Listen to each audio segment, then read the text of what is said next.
In previous lecture, you have introduced what the execution context is.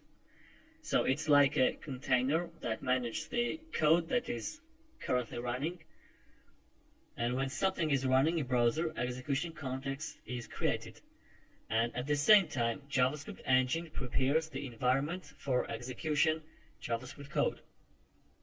Let's take a look on the screen and see together how it actually happens. When HTML page is loaded in a web browser, even without link for JavaScript file, the engine prepares the environment for running JavaScript code.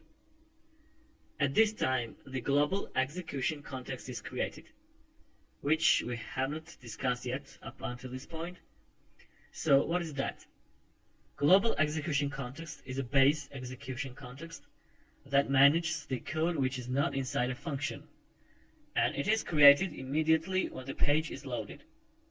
So the global execution context manages when the code execution starts and ends, and you will see deeper in coming videos. Before it actually starts to execute the code, it creates global object, which is the same as window object. A global object is an object that always exists in the global scope. And simultaneously, there is created a special keyword of this, which is equal to global object at the global level. I know that all this stuff sounds a little bit confusing, therefore I'm going to use some practical examples. Let's go back to our text editor. I want to show you something. Here we have our empty script.js file. Now let's go to index.html and post the link between index.html and script.js files. Comment it out. So it means that we have no longer connection with JS file, and as we said, the engine prepares the environment for run the codes even without loading JavaScript file. We can prove that now. You remember that once we have used a method from document object model in previous videos. This method allows us to access on HTML elements, I mean document.getElementById. So let's at first assign the ID attribute for h1 element and call it header. Then use the mentioned method and write in console document.getElementById. Then write here the ID of the h1 element, header, and then use the property inner HTML. So you see that we have content of h1 element. It means that everything is prepared in browser in order to run and execute JavaScript code. Alright, let's type in console window. As we said, when the global execution context is created, then it creates a global object, which is literally the same as a window object. You see that we have here window object. If we drop down it, you will see here a list of multiple properties and methods which are already built in. So the window object represents an open window in the browser. In other words, when the HTML document is loaded, the browser creates a window object for it. If we write here keyword this, which is already created when the page was loaded, it will give us the exact same window object. So this is a special keyword.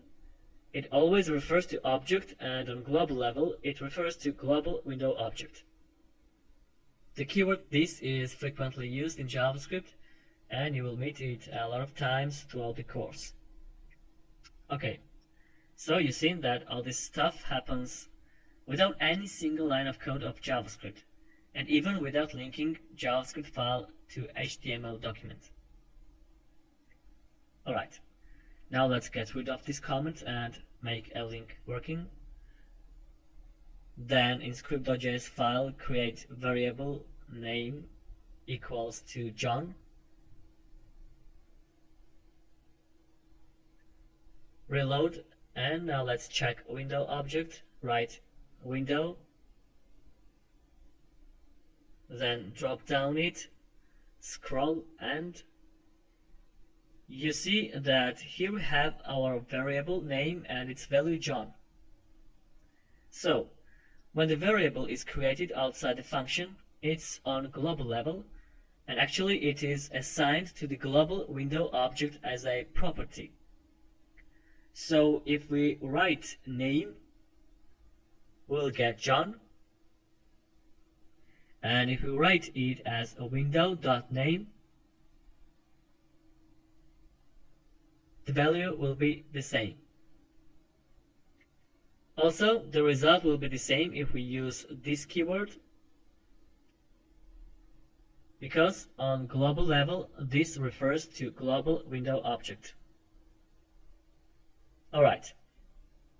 In the same way, we can create function on global level. So right here, function A, and then write return hello.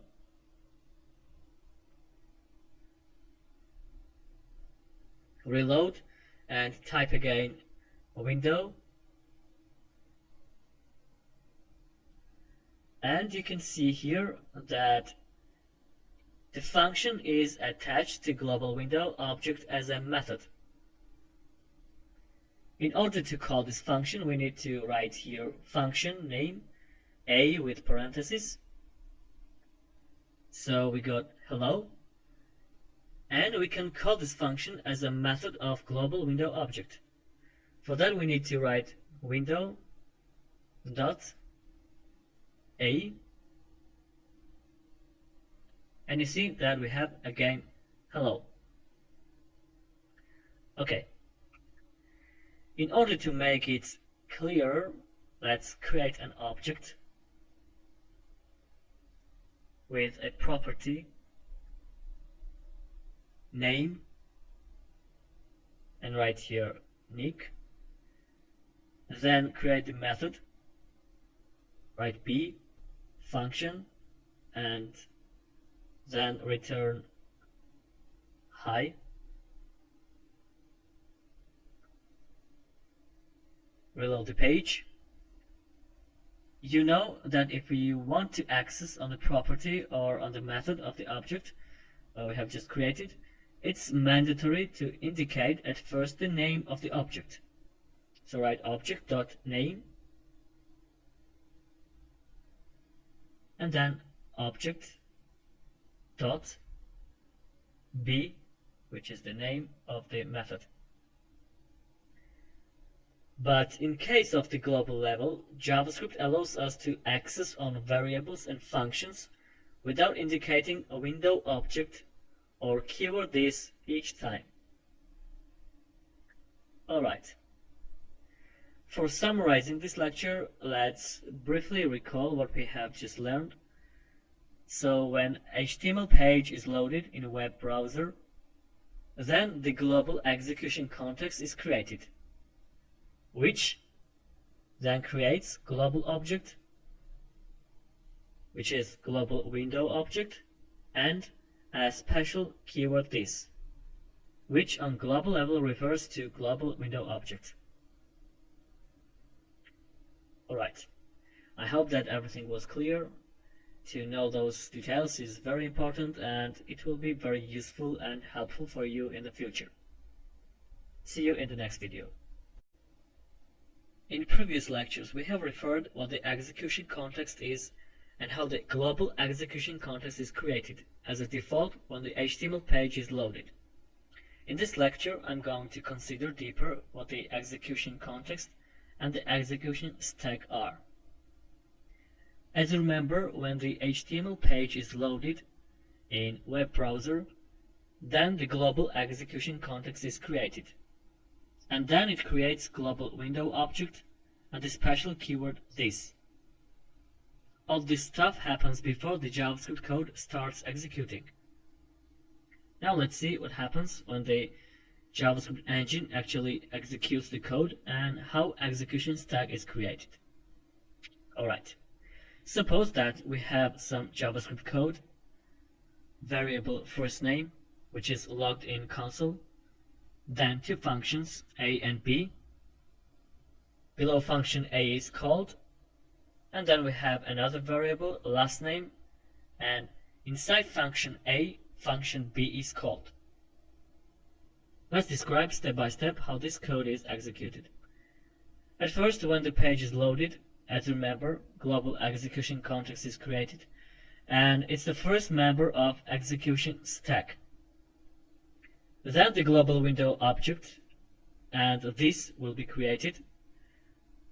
After that, syntax parser will check the code syntactically line by line, and if it's valid, then engine will start execution the code line by line. You see that variable and functions are created lexically on global level, so the engine will start from variable first name. Then we have console.log, and the first result after execution these two lines will be John. Then the engine will continue, and because of that functions are not invoked yet, it won't execute the code inside the curly braces until it reaches to the line of code where function A is called. So the engine invokes function A, and therefore new execution context is created by the function A. In this case, function A is in active mode, and its execution context is second member of the execution stack. After that, the engine executes the code inside function A, and we get the result hello. Then the function B is called. It means that new execution context is created by the function B, which is in active mode at this point. This execution context is at the top of the execution stack. Inside the curly braces we have console.log hi, and therefore we will get the result hi. Okay. After the ending of the execution of function B, its execution context will be gone. Because of that, function A doesn't have any line of code to execute, then its execution context will be gone as well. After these steps, global execution context will continue executing the rest of the lines of code, where we have a variable last name, which is logged in console, and so it will be a last output in console and we'll get Smith. Alright, in order to get this well, I'm going to demonstrate some practical examples. Let's go back to our text editor and create a function A. Then inside the curly braces, let's create variable name equals John, and log it in console. Console.log name.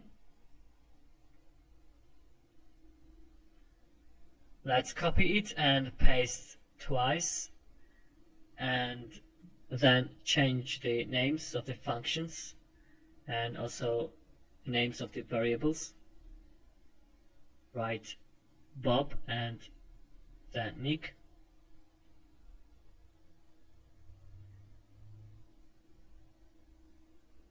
And then call the function A, right below A with parentheses. Inside the function A, let's call function B, but write it after the variable name. And in the same way, inside the function B, let's call function C. Before we run them in console, I want you to think about what the results will be. I mean, what will be the sequence of the names. So, as you remember, at first JavaScript engine will invoke function A. Inside function A, function B will be called, and then inside function B, function C will be called. So you may expect the following result: John, Bob, and Nick. Let's reload, and you see that we have the opposite: Nick, Bob, and John. Okay, let me explain what has happened and once more consider how the execution stack works. So when the page is loaded, global execution context is created. Then, as we said, JavaScript engine invokes function A, which creates its execution context. that the block of code inside A is executed line by line. So first we have variable name John, and then the function B is called. So before the name John is outputted in console, function B will create its execution context, and the block of code inside function B starts execution. Inside function B we have variable name Bob, and in the same way, before Bob is outputted in console, function C is called, which creates its execution context as well, and it's the last member of the execution stack. Because of that, we don't have any other function to invoke inside function C, therefore the block of code of the function C will be executed, where we have variable name Nick logged in console. So here we will get our first output Nick, and the execution context of function C will be gone. After that, JavaScript engine goes back to execute the rest of the lines of function B, which is in an active mode at this point. So it executes console.log name, and we get the second output Bob. Then, in the same way, execution context of function B is gone, and JavaScript engine goes back to the function A, which is in active mode at this point. It executes console.log name, and we get the third output John as the last one. After that, the execution context of function A is gone. Because that the whole code was executed and nothing is currently running, the global execution context will be gone too. Alright. The last and interesting thing I want to show you is that execution stack has its limit. So let's go back to our text editor, get rid of this code, and create a simple function, call it A, and let's invoke this function in a standard way, and also call it inside its curly braces. Reload the page, and you see that we have an error which tells us that maximum call stack size is exceeded. So, when we wrote A outside the function, it has called function first time, and then A inside the curly braces has started calling the function again and again infinitely. Because of that, each JavaScript engine has its limit for execution stack, therefore we got an error. Alright. This was all about execution context and execution stack. I hope that it makes sense for you and you really understand it well, because those are one of the main concepts of how JavaScript works behind the scenes. Let's go ahead.